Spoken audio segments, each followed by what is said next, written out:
We often think we've seen everything our supermarkets can offer.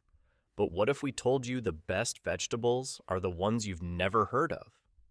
In medieval times, farmers across Europe cultivated a vibrant variety of crops, hearty, flavorful, and adapted to tough conditions. Over time, many of these nutritious gems vanished from our plates. But now, with climate change, food insecurity, and the rise of sustainable farming, these forgotten vegetables may be more important than ever. Here are 20 medieval vegetables we desperately need to bring back. Skirret, the sweet root of the past. In the world of forgotten vegetables, skirret might just be the hidden jewel. Once a prized root vegetable in medieval Europe, skirret, also known as Sium cicerum, was a staple in many kitchen gardens before it gradually vanished from mainstream agriculture. Looking like a cluster of white, slender carrots or parsnips, skirret was appreciated for its sweet, slightly spicy, and pleasantly earthy taste. Skirret thrives in cooler climates and doesn't require perfect soil, which made it ideal for the tough, often poorly managed fields of the Middle Ages. Unlike modern monoculture crops, skirret grows as a perennial, meaning once planted, it can provide food for years, making it both eco-friendly and low-maintenance. Culinarily, it was incredibly versatile. Medieval cooks boiled, fried, mashed, or roasted skirret. Some recipes called for it to be sweetened with honey and used in pastries, while others chopped it into pottages, a kind of thick vegetable stew common at the time. Skirret was especially appreciated in winter months, as it could be stored in the ground or cellars without losing flavor. From a health perspective, skirret is rich in natural sugars, dietary fiber, and essential minerals. It could easily be a natural alternative to potatoes or sweet root vegetables in modern dishes, and offers a unique taste profile we rarely encounter today. So why did it disappear? Likely because of the rise of simpler, easier to harvest root vegetables like carrots and potatoes, which dominated markets during industrial agriculture's rise. But in an age looking for biodiversity, flavor, and sustainability, skirret deserves a place on our plates once more. 2. Salsify, the oyster plant. Number 2 is all about salsify, one of the strangest yet most delightful vegetables you've probably never heard of. Known among Old World farmers as the oyster plant, salsify, Tragopagon porifolius, earned its nickname because of its subtly briny, oyster-like flavor when cooked, a fascinating trait that made it highly desirable among medieval cooks. Salsify is a long, thin root, white on the inside, sometimes purplish on the outside, that grows best in sandy, well-drained soil. Its flavor is delicate, often described as a cross between an artichoke and an oyster, with a creamy texture when boiled or baked. Unlike many modern vegetables that are bred for appearance and transportability, salsify was bred purely for flavor and sustenance. In medieval Europe, especially in monastic communities, salsify was grown both as a food source and a medicinal plant. It was thought to aid digestion, cleanse the liver, and even act as a mild sedative. When stewed with herbs, it provided a nourishing and satisfying meal, especially during long fasting periods when meat was forbidden. What's more, salsify leaves and flowers are also edible, and its shoots can be eaten raw in early spring salads. It's essentially a zero-waste plant. The vegetable faded into obscurity as potatoes and carrots rose to prominence. But in today's world, where chefs search for new tastes and gardeners seek climate-resilient crops, salsify is experiencing a quiet renaissance. Its hearty nature and unique flavor profile make it a perfect candidate for modern, sustainable farming. 3. Good King Henry, the poor man's asparagus. Meet Good King Henry, our star of number 3. Also known as Chenopodium bonus henricus, this medieval leafy green was once a cherished perennial vegetable that provided nourishment for peasants across Europe. Known affectionately as poor man's asparagus, its tender young shoots were steamed or sautéed much like the vegetable it was compared to, and the mature leaves were used in stews or boiled like spinach. Good King Henry isn't a modern grocery store vegetable. You won't find it on shelves, but you might find it in an old monastery garden or permaculture homestead. This plant grows well in neglected or marginal soils and can survive extreme weather, making it the ideal companion for farmers who didn't have access to rich farmland. It's nutritionally dense, rich in iron, calcium, and vitamins A and C, perfect for medieval diets that often lacked variety. Its roots could also be cooked like parsnips, though they were typically left to grow for the nutrient-packed leaves. One major benefit is that it's a perennial, meaning less effort year after year. In fact, many peasants likely planted it once and reaped its benefits for a decade or more. It was also used in early spring when food stores were running low, making it a life-saving hunger gap vegetable. Its decline likely came with the introduction of more fashionable and standardized vegetables during the agricultural revolution. But modern permaculture designers are beginning to rediscover its potential as a low-maintenance, high-nutrition plant ideal for regenerative food systems. 4. Alexander's, the forgotten herb. In number 4, we explore Alexander's, a name that sounds regal and ancient because it is. Known botanically as Smyrnium olusatrum, Alexanders were once widespread across Europe and used in place of celery long before modern celery became commonplace. Every part of the plant is edible: leaves, stems, flowers, and even seeds. The flavor is bold and peppery, somewhat like celery crossed with parsley, with a bit of bitterness. It was used in everything from broths and pottages to meat dishes and herbal tonics. Its seeds could be dried and used as a spice. Think of it as a medieval seasoning blend all in one plant. It was particularly favored by Romans, who introduced it to Britain, and medieval monks continued cultivating it in monastery gardens. It was grown near the coast and in herb beds and was often one of the first greens to appear in spring, making it especially valuable after long winters of salted or dried food. Alexander's gradually disappeared as celery was bred to be milder, crunchier, and easier to commercialize. But unlike celery, Alexander's grows in poor soils, doesn't require constant watering, and is far more resistant to pests. In an age of climate unpredictability, it's one of the most resilient forgotten crops we could bring back. And with the modern interest in foraging, wild edibles, and complex herbal flavors, Alexander's might just have the comeback of the century waiting for it. 5. Rampion, a salad star of the Middle Ages. Rampion, our vegetable hero of number 5, is another hidden treasure from the medieval garden. Known as Campanula rapunculus, Rampion was once so popular that it inspired tales like Rapunzel, where the plant's value is what sparks the whole story. But today, most people wouldn't recognize it if it were growing in their backyard. Rampion was grown both for its edible roots and leaves. The roots are small, white, and slightly sweet, somewhat like a mild radish or turnip. The leaves, meanwhile, are soft, slightly tangy, and packed with nutrients, perfect for early spring salads when other greens were scarce. Medieval farmers valued Rampion for its dual-purpose use, ease of growth, and cold hardiness. It was often planted in kitchen gardens and used fresh, though the roots could be stored for winter. Its blossoms, delicate and bell-shaped, were even used to decorate dishes, making it one of the first garnish vegetables. In an age when food had to be local, seasonal, and nutritious, Rampion was the perfect fit. So why did it fall out of favor? Possibly because it doesn't store or transport, as well as root crops like carrots and potatoes, and its subtle flavor didn't fit into the new era of industrial agriculture. But if you're into wild salads, heirloom gardening, or regenerative agriculture, Rampion is a prime candidate for rewilding your plate. It's visually stunning, delicious, and rooted, literally, in centuries of human history. Sea kale, the coastal powerhouse. Sea kale, Crambe maritima, was once a staple vegetable in the diets of coastal communities across medieval Europe.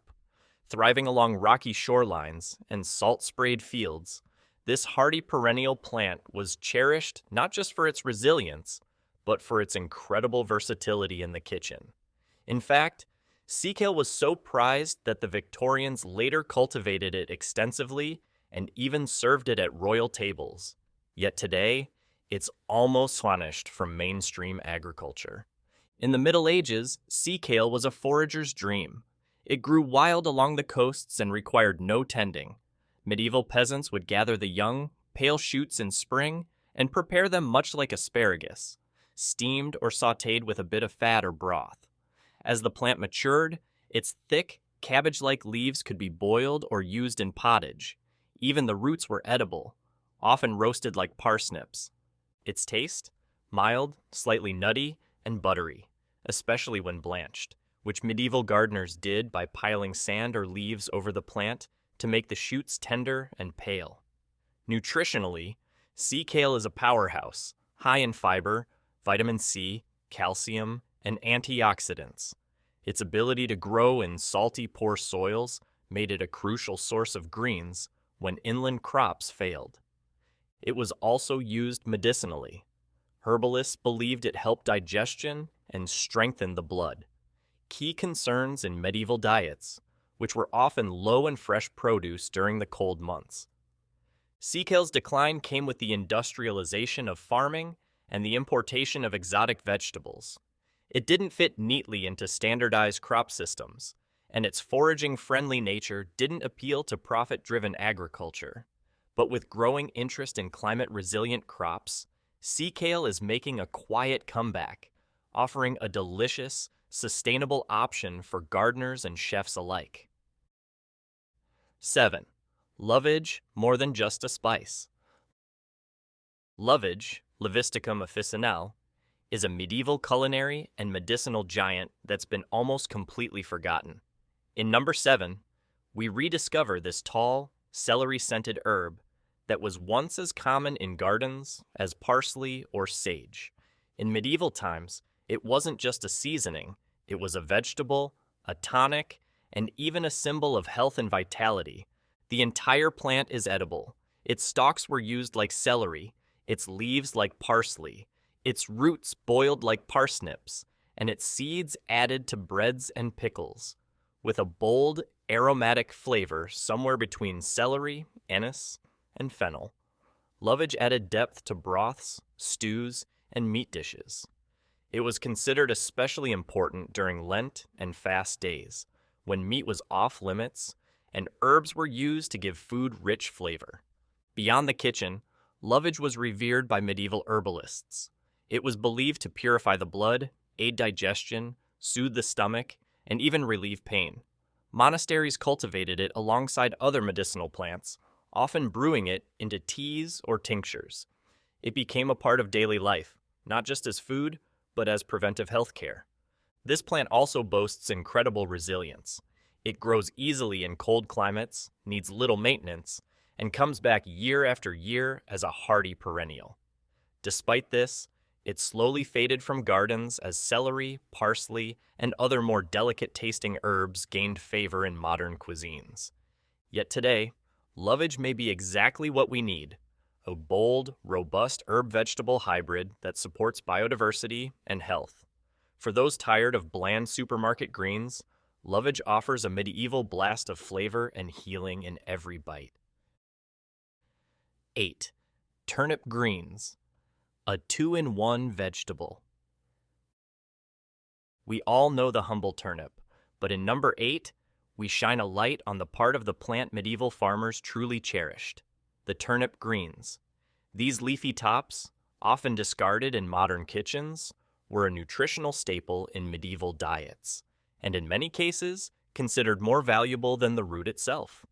Turnip greens are fast-growing, cold-tolerant, and loaded with nutrients: calcium, vitamins A, C, and K, iron, and antioxidants. During the long, harsh European winters, when little else would grow, turnip greens could be harvested even in frosty weather and cooked into warming dishes. Medieval peasants prepared them in various ways: boiled and mashed, added to thick grain porridges, or sautéed with lard and onions. Monks often included them in their frugal meals, relying on their dense nutritional value to offset restricted diets. In the countryside, entire fields of turnips were grown not for the roots, but to feed families and livestock with the lush, leafy tops. Medicinally, turnip greens were believed to aid the liver and digestive tract. They were often cooked with garlic and vinegar to create a spring cleanse dish after a winter of heavy salted meats and dried grains. Today, most turnips are bred for their root, and their greens are trimmed off and discarded before even hitting the grocery shelves. But if we want a resilient, zero-waste, nutrient-rich crop that thrives in low-input systems, turnip greens are ready to make a comeback. They grow fast, feed the soil, and nourish the body, just like they did 800 years ago. 9. Parsnip, the medieval sweetener. In number 9, we turn to the parsnip, Pastinaca sativa, a creamy white root that long before sugar cane and beets served as one of medieval Europe's primary sweeteners. This might come as a surprise to modern audiences used to seeing parsnips as a bland side dish, but in the Middle Ages, parsnips were a highly valued crop, especially in Northern Europe. Before the Columbian Exchange brought sugar from the Americas, and even before honey became widespread and affordable, parsnips were one of the few ways to add natural sweetness to dishes. After a hard frost, parsnips convert their starches into sugars, giving them a surprisingly rich, sweet flavor. Cooks boiled them, mashed them, fried them, and even used them in sweet puddings and cakes. Parsnips were also incredibly important in the hunger gap, the period in late winter and early spring when food from the previous harvest was nearly gone. These roots stored well, often staying in the ground until needed, and provided valuable calories and nutrition during the leanest months. They are rich in vitamin C, potassium, folate, and fiber, and medieval healers used them as remedies for coughs, fatigue, and even fever. In fact, the parsnip was considered a noble root, second only to leeks and onions in some herbal texts. Despite all this, parsnips lost their cultural dominance once sugar became cheap and widely available. The industrialization of farming further favored the potato, which is easier to mass produce.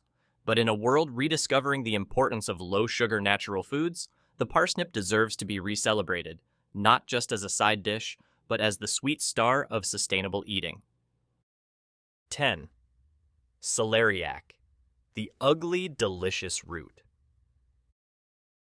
In number 10, we look at celeriac, also known as celery root, Apium graveolens var.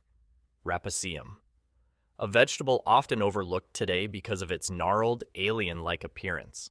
But in medieval Europe, celeriac was highly respected as a root crop that packed flavor, nutrition, and medicinal value into every knobby bite. Celeriac is a close cousin to the celery we know today, but instead of stalks, it produces a bulbous root that can be roasted, mashed, grated raw, or added to soups and stews. It has a rich, savory flavor, like celery, but deeper and nuttier. In medieval cookery, it was a favorite for winter stews and thick pottages. This root was valued for its shelf life and hardiness. Celeriac could be stored for months in root cellars, making it a dependable food source long after other vegetables had spoiled. It was also more tolerant of cold weather and marginal soils than its leafy cousin celery. Herbalists and healers praised celeriac for its diuretic and anti-inflammatory properties. It was often recommended for kidney and bladder ailments, and was thought to cleanse the blood, a vital concept in medieval medical theory. Its popularity declined as visual aesthetics began to dominate food markets. Let's face it, celeriac isn't pretty. But that's no reason to ignore it. In today's food landscape, where flavor, nutrition, and sustainability are making a comeback, celeriac might just be one of the best-kept secrets from the medieval pantry. 11. Scorzonera, the black salsify. In number 11, we introduce you to Scorzonera, Scorzonera hispanica, sometimes called black salsify or Spanish salsify. This lesser-known root vegetable was a prized delicacy in medieval and Renaissance Europe. Yet today it's almost completely forgotten outside of niche heirloom farms. With its dark, almost black skin and long, thin root, Scorzonera doesn't win any beauty contests. But beneath that rough exterior lies a creamy, nutty, slightly sweet flesh that becomes silky and rich when cooked. In medieval kitchens, it was often used in place of parsnips or turnips, especially in feast dishes or royal banquets where exotic or specialty ingredients were celebrated. Scorzonera has a mild oyster-like flavor, similar to its white-skinned cousin, Salsify. It was peeled, boiled, or mashed, and frequently included in hearty meat dishes and pottages. It was also preserved in vinegar or wine for use in the off-season. Medicinally, Scorzonera was thought to be a powerful detoxifying agent. Monastic healers believed it could treat everything from plague symptoms to snake bites. It was also used to calm nerves and improve digestion, qualities that modern herbalists still recognize.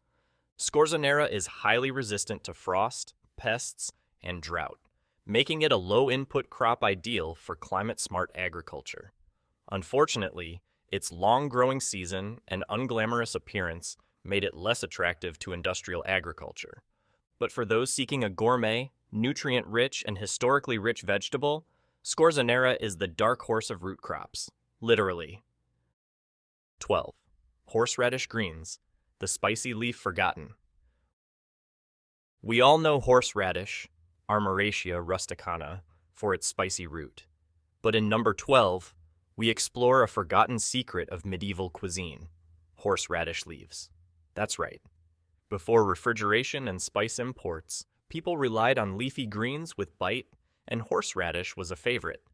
These broad, jagged leaves have a sharp, mustardy flavor that was used to flavor soups, porridges, and even breads. In fact, in poorer homes, the greens were more commonly used than the root, which was often reserved for medicinal preparations or preserved for winter. Horseradish greens were one of the earliest spring vegetables to appear and were considered a tonic for winter-weary bodies. Packed with vitamin C, potassium, and iron, they helped prevent scurvy and anemia at a time when fresh food was scarce. They were also used in compresses and poultices to treat wounds and inflammation. Monks believed the leaves helped draw out infection and reduce swelling. In the kitchen, they were often chopped and added to hot broth, giving a spicy kick similar to modern arugula or mustard greens. When boiled, the intensity mellowed, allowing them to blend into stews and mixed greens. Today, horseradish is cultivated mainly for its root, and the greens are usually discarded. But if you're looking for a zero-waste, flavorful, and nutrient-dense green, it's time to bring horseradish leaves back from obscurity. 13. Leek, the national vegetable of Wales. In number 13, we explore a vegetable that still exists today, but which once held immense cultural and culinary importance during the Middle Ages. The leek, Allium ampulopressum. More than just a cooking ingredient, the leek was a symbol of identity, a medicinal staple, and a culinary hero. Leeks are one of the oldest cultivated vegetables in Europe, and in medieval times they were used as a base for countless dishes, soups, stews, pies, porridges, and even roasted meat. Their mild onion flavor made them essential for layering flavor in humble and noble kitchens alike. In Wales, the leek took on cultural significance.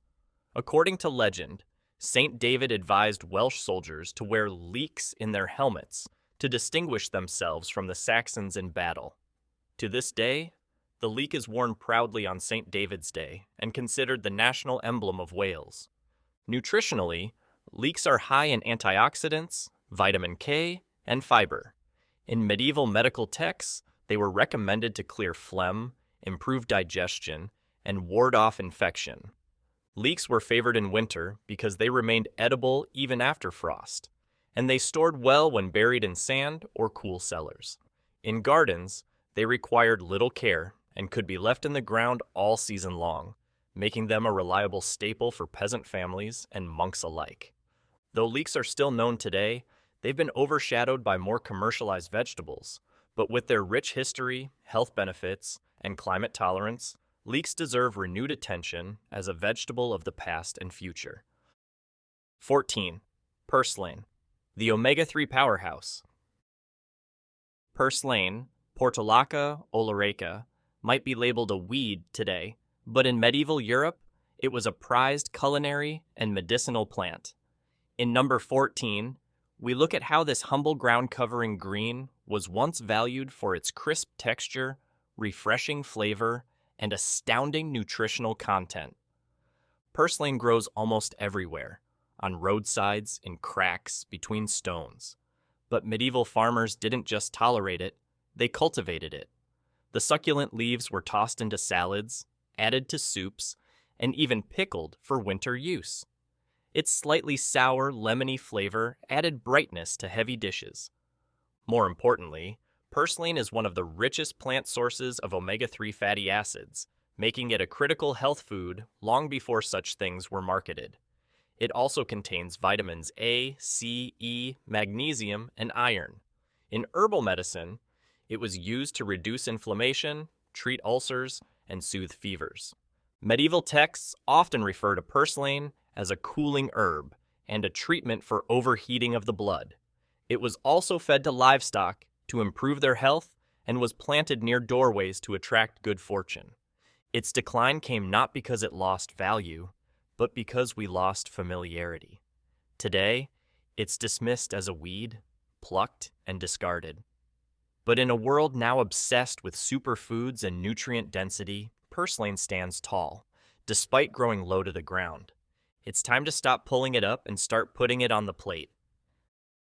15. Beet greens, the overlooked leaves. In number 15, we dive into another misunderstood treasure. Beet greens, the leafy tops of the beetroot plant. While modern diets focus mostly on the root, medieval farmers knew that the greens were often the most nutritious part, and in many cases, more valuable than the root itself. In medieval Europe, beets were grown as leafy vegetables, not root crops. The root was often small and fibrous, while the tender, nutrient-packed leaves were cooked, boiled, or added to pies and tarts. They were used interchangeably with spinach or chard and formed a crucial part of daily diets, especially during fasting seasons. Beet greens are loaded with vitamin K, vitamin A, magnesium, and iron, making them an ideal source of nourishment in times when meat was scarce or forbidden. They helped support blood health, bone strength, and general vitality, key concerns in medieval medicine. The greens were also part of traditional remedies for fever, constipation, and fatigue. In monastic gardens, they were often grown alongside other leafy greens and harvested repeatedly throughout the season. Their decline began when sugar beets and larger root varieties became commercialized. Breeding focused on enlarging the root, often at the expense of the quality of the leaves. As a result, beet greens lost their central role in the kitchen. But now, with a new generation embracing nose-to-tail and root-to-leaf eating, beet greens are due for a revival. They're easy to grow, highly nutritious, and available almost anywhere beets are sold. All they need is a little love and a little butter and garlic. 16. Wild mustard, the ancestral green. In number 16, we look at wild mustard, Brassica species, a plant that once fed both peasants and kings and gave rise to many modern crops, including cabbage, kale, and broccoli. In the Middle Ages, wild mustard was a crucial green, harvested from hedgerows, roadsides, and garden edges. It was a spicy, resilient, and widely used plant that nourished Europe long before the concept of supermarkets ever existed. Its leaves were cooked as greens, its seeds ground into a pungent paste, the ancestor of modern mustard condiments, and its flowers added color and bite to spring salads. The flavor was sharp, like a cross between arugula and horseradish, which made it a perfect complement to the otherwise bland grains and legumes common in peasant diets. For medieval herbalists, wild mustard was more than food, it was medicine. It was believed to warm the body, aid in digestion, clear mucus, and improve circulation. Mustard poultices were even used to relieve chest congestion and muscle pain. The reason wild mustard disappeared from our tables isn't because it lacks value. It's because it was too wild for industrial farming. Its unpredictable growth and sharp taste made it less marketable. But in today's world, where foraging, biodiversity, and bold flavors are back in style, wild mustard offers a glimpse into what real food used to be. It's time we reclaim this ancient green, not just for its history, but for its taste, hardiness, and medicinal power. 17. Cow parsnip, the forager's delight. Number 17 brings us to cow parsnip, Heracleum spondylium, a towering plant once cherished by foragers and herbalists across medieval Europe. Though it now carries a reputation for being potentially irritating to the skin if handled improperly in the sun, cow parsnip was an important part of the diet before industrial agriculture. In medieval times, the young shoots and leaf stalks of cow parsnip were peeled and cooked like celery or rhubarb. When harvested correctly, they offered a tender texture and a mild, slightly sweet flavor, perfect for soups, stews, or frying in animal fat. The roots, though tougher, were sometimes used medicinally, and the seeds were valued for their aromatic properties. It was also a survival food, used during times of scarcity. In the early spring, when food was hard to come by, cow parsnip emerged tall and fast, ready to provide calories and nutrients just when people needed them most. Healers believed cow parsnip could purify the blood, relieve stomach cramps, and treat skin ailments. The plant's size and hardiness also made it a symbol of strength and protection. Modern hesitations around the plant stem from its close relation to giant hogweed, which can cause burns.